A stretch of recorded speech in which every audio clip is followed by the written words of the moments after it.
Hi, I'm the Plant Cows, and you can probably barely see me, but that's because we're gonna be potting up a lot of, I guess, all of the propagations pretty much that I have going on right now.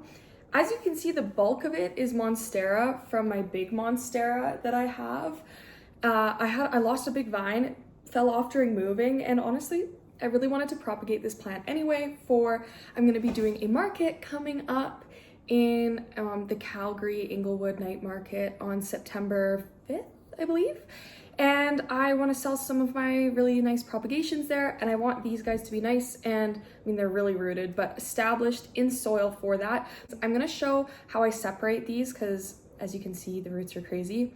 When I think a good time for your plants to go into soil is when you're propagating them, even though you can propagate plants straight into soil. There's a lot of different nuances to this, but I'm just gonna show you how I do it. I had like a U-shaped vase, and so I have two sides. So I have like this side and this side. So these ones are already separated because they were kind of on one side of the vase, and then these guys are separated to the other side of the vase. So I will basically just have to separate the roots of those. I will be reusing pots, so I have just these 4-inch pots that I'm going to be potting these into for now. These will be good. I mean, that plant over there is massive. It can definitely outgrow it, but for the time being, getting them established in soil, staying wet but not too wet. These 4-inch pots will be perfect for these Monsteras. The soil I'm going to be using today, this is like a name brand soil that I've actually been loving. We sold it at Lace and Leaves, and I'm guessing they still probably sell it. It's the My Soil Tropical. I really like it. It has really good like amendment ratios in it, so I find that you don't really need to add much to it. So for a name brand soil, I really like using this. This is what I'm going to be using to pot my stuff up today. I'm not affiliated with this company or anything. I just like it. This is what I'm going to be using. Just to make my life a little bit simpler, I am going to move this out of the way. And so this is my smaller pile. Now, the way that I do this isn't really all that complicated. You don't need to worry about trying to like untangle all the knots. These roots are sticky, especially on things like Monstera, Anthurium, philodendron. So a lot of the time they may stick to each other. So here's one that I've pulled off. I don't actually know how many I have, but I'll try and count. And some of these have growth points already. Some of them, I think all of them do, to be honest. And I can show what that looks like as well. And like, you might break some roots, some of them might get sticky, you might pull some of that nice beautiful fuzz off of them, but that's okay, like that's totally fine. I think I'm gonna do this, pot up this big cluster first, and then work on the second bigger cluster. Okay, so you can see here, these ones are kind of stuck together. I'm just gonna gently pull them, and they should come apart nicely with no issues. And then I'm just setting them down so that hopefully they don't all stick to each other. Now you will have some that'll come out like this, and this is really common. So this one has 2 growth points, but it doesn't really have any roots, so I won't be potting this one up today. This happens a lot where for some reason the plant will just decide that it's going to focus on putting out a growth point even though it doesn't have any roots. These ones are not ready to be potted, so this one will either go back in water, or because it's not rooting well in water, I might try it in moss. I don't necessarily know why this happens, it just happens sometimes. As you can see, this is a stem cutting. I don't know if in this vase I have any examples of a top cutting. Pretty much all of these are stem cuttings. But as you can see, there's like so many roots. So my rule for repotting things is I like the roots to have roots. Roots coming out from the node there. That node is that widening part where not only is the growth point coming out, the roots are coming out and an old leaf came out. So this is the node here. Now these roots are just long, dangly guys, and they aren't branching yet. I'm still gonna pot this one up, but in general, because this one has a lot of roots, my general rule that I like to tell people, and I have the most success with, is like I said, you wait for your roots to have roots. So on this one, you can see that there's actually little roots coming off of the big root.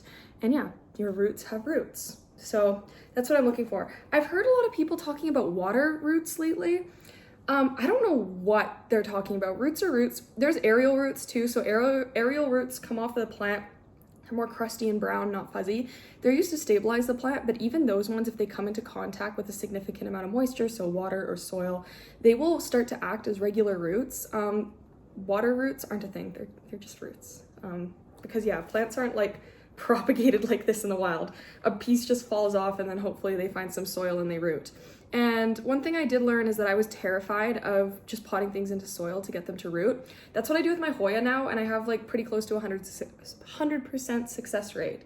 I'm kind of the propagation queen because I practiced early, something that's super important. A lot of people aren't comfortable with practicing early. By the way, when I'm potting these up, I'll fill maybe the bottom inch, maybe a little bit more with some soil, put in the cutting, fill up the rest. It's really not that big of a deal. I also used to do this at work, so it's kind of something that's easy for me. And then at the end, all of them will get watered. Yeah, like I have a general rule in my collection that I will not buy plants that I already own. Complicated. Oh, if you see this growth point as well, this little guy here, try to just keep the tip of that above the soil. It's not a big deal if it's below the soil, because honestly, it'll find its way out. That's what they do in nature. These come from the wild, so they'll be okay. But I definitely prefer that, and then I can kind of track the growth of the plant more so if I can actually see that little guy. But yeah, like I don't buy plants I already have. So I buy plants that, like one example of where you might be like, well, Chloe, you have maybe like, sometimes I've had like regular Adansonii and variegated Adansonii. The variegated version doesn't count as the same one in my ethos and my plan. So I can have the different variegated versions, but like, let's say I have a pink princess, and this is true, it is kind of crappy, it has bad variegation. I won't buy a better pink princess, one with nicer variegation. So that's how I keep myself from overspending on plants. I do not buy things I already have because I know how to propagate, and propagation is an incredible skill. And not only are you able to sell your propagations, but if there's a plant you really like and you want it to be bigger or thicker, then all you have to do is cut off a piece and propagate it, and then you can put it in the ground. Now you have a second stem, or you can share with your friends. I mean, I've made a lot of money selling plants. I recently made a video on that, so it's also a way to make money from your plants. And yeah, honestly, you're probably gonna buy the plant anyway, so if you want to make some money off of it, it's not a bad idea. But yeah, this is my first one, and this is a true, you might think that this is a Monstera Esqueleto. It's not. This is just a very, very mature Monstera Adansonii wide form that I have. I will include pictures. But this is number one. We're just gonna keep going. Because I'm doing a market, I'm gonna be selling mostly my crochet, but you know, I am the plant gals and I have some plant cuttings, so I figured why not? Why not just bring my plants? I thought that it would be a good idea, and I always love sharing my plants. And yeah, like I said, not all of them, the roots have roots. They're not all perfect, but they're pretty good. And another hot tip I have is do not change the water out when you're propagating plants. If it gets really, really gross, you can do it. But when your plants are propagating, they release hormones. And when you have several different plants in the same little vase or whatever you have set up for you to propagate plants in, the hormones will concentrate in the water and just help each other encourage root growth. And it's not like an actual communication between the plants, really. It's just that each one is releasing those hormones. And when there's lots in the pot releasing hormones together, sometimes it can help the ones that just don't seem to release hormones as much, like probably what happened with this one. But I mean, it's got growth points, two really established growth points, just not anything really else. That's my hot tip. You can add a little bit of fertilizer to the water sometimes. I don't like to do that when I first set up my water propagations. I like to set those up later. If I'm gonna put fertilizer in, I like to do it like after I have some root growth, just because the fertilizer can break down and stuff. So I want it to be useful for as long as possible. And don't be scared to touch the roots and move them around, by the way. Like I said, these grow in the wild. Like, you might break one, that's okay. They grow. It's gonna be fine. And yeah, I just use like these little trays. Honestly, I just try to reuse whatever I have. Sometimes if I'm doing like big repottings, recently I potted my Monstera Albo into a 12-inch pot. I was gonna film it, but I was just really tired when I did it, and I just wanted some plant time to myself, I guess. But I set up just an extra large garbage bag on my floor, and that's how I do it. And then I just roll up the garbage bag at the end, and usually there's no gross stuff on the ground at the end of it. And it works pretty well. And then if I have to, I can vacuum, but I love planting up propagations. It's probably one of my favorite things. So this is our last, well, other than this one that didn't root, so we're not going to put it in. This is our last one of the first bundle. And then we can take a look at our second bundle, and these are our bigger ones. Although this one's really big. Like, look at this guy. There's no right or wrong way to really squish the roots into the pot. They just figure themselves out anyway. They decide what they're gonna do. So once again, do not stress. And once they're in here, you're just gonna wanna keep them a little bit more wet than other plants because they're used to growing in water. But obviously don't keep them like sopping wet because then you won't be able to, like the roots won't be able to breathe and they'll rot. You can honestly grow a lot of these plants in water forever.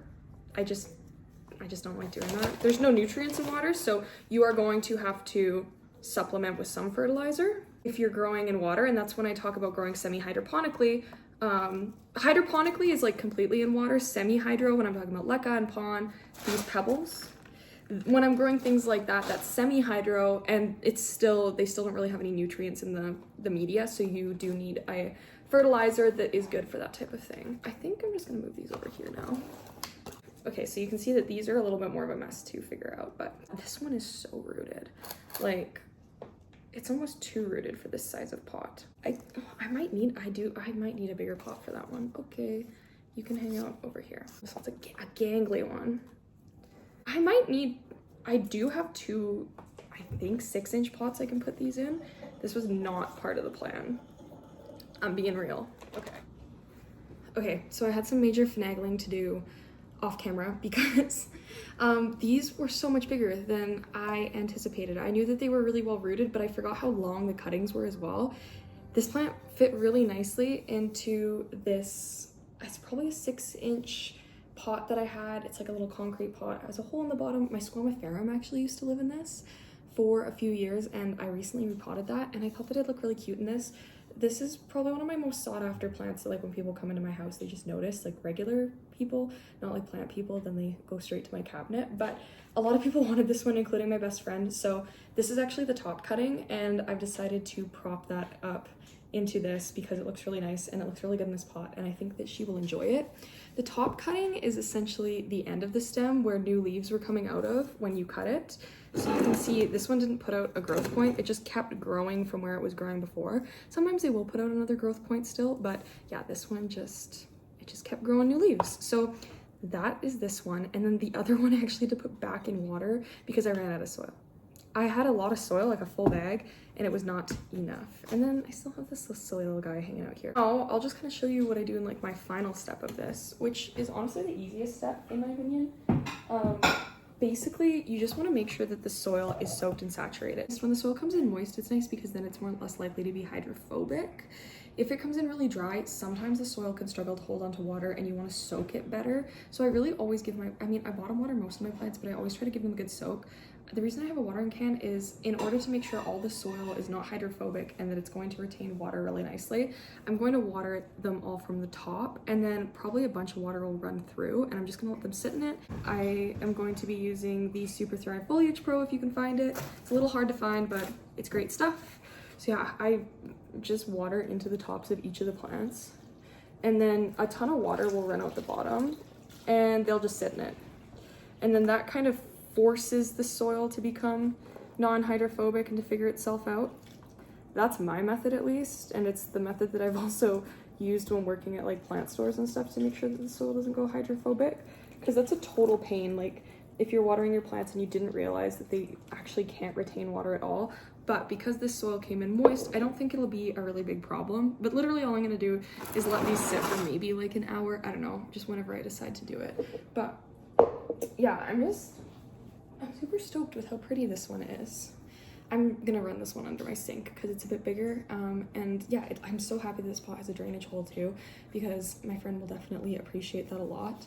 And I love giving plants to friends, especially because when I do, I can go check on them and see how they're doing and see updates, and then they'll send me like progress pics and like, because they're so happy with how they turned out, and it's literally the best feeling ever. So yeah, I'm honestly like so stoked.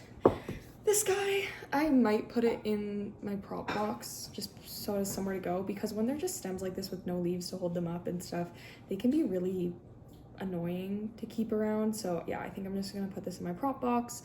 All of these will go live on my windowsill. They'll root in really nicely, and then hopefully I should be able to sell them for the fall market. So yeah, that's pretty much it.